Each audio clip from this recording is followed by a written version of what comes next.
நாம் இந்த உலகத்தை விட்டு போகும்போது நம்ம என்னத்தை கொண்டு போகிறோம்? ஒன்றுமே கிடையாது. நன்மையை மட்டும்தான் நம்மளுக்கு துணையாக நிற்கும். அதுவும் விட்டு கொடுக்குற மனப்பான்மை கொண்டவங்க இருக்காங்களே, அது அவங்களுக்கு கிடைச்ச பெரிய சொத்து.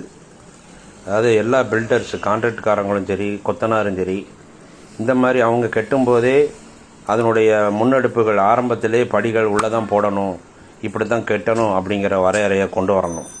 அதுக்கு உதாரணமாக இந்த 2 வீடுகளை நான் இப்போ உங்களுக்கு கண் முன்னு கொண்டு வரேன். ஆரம்பத்தில் எல்லா வீடுகளுமே படி உள்ளதாக இருந்துச்சு. யார் செஞ்ச நல்ல காரியமோ தெரியல. அடுத்தடுத்து அவங்கள பார்த்து ஒருத்தர் அப்படி முன்னெடுத்து கொண்டு வந்துட்டோம்.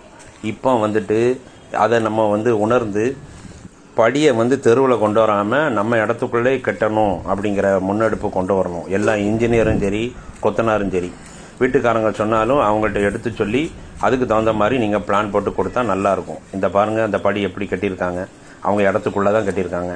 அந்த வீடும் அதாவது முதல்ல அந்த வீடு கட்டவும் அதை பார்த்து இவங்க அந்த மாதிரி கட்டுதாங்க. அடுத்தடுத்து கட்டக்கூடிய வீடுகளும் அவங்க இடத்துக்குள்ளே நின்றா பொதுமக்களுக்கு பிற்காலத்தில் சந்ததிகளுக்கு உதவியாக இருக்கும். அதேமாரி தக்குவப்பள்ளி பக்கத்துலேயும் வீடுகள் கட்ட ஆரம்பிச்சிருக்காங்க.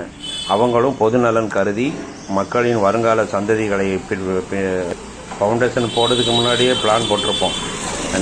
இப்போவே அதுக்குள்ளே படிகளை நம்ம வீட்டுக்குள்ளே தான் இருக்கணும் அப்படிங்கிற மாதிரி பிளான் போட்டு மக்களுக்கு இடையூறு இல்லாமல் நன்மையை சம்பாதிக்கும் வழிகள் மட்டுமே செய்யணும். நிறைய இடங்களில் தெருவில் போட்டு வசுக்கிட்டு போகிற நிலைமைகள் நிறைய இருக்குது. அந்த பாவம் நம்மளுக்கு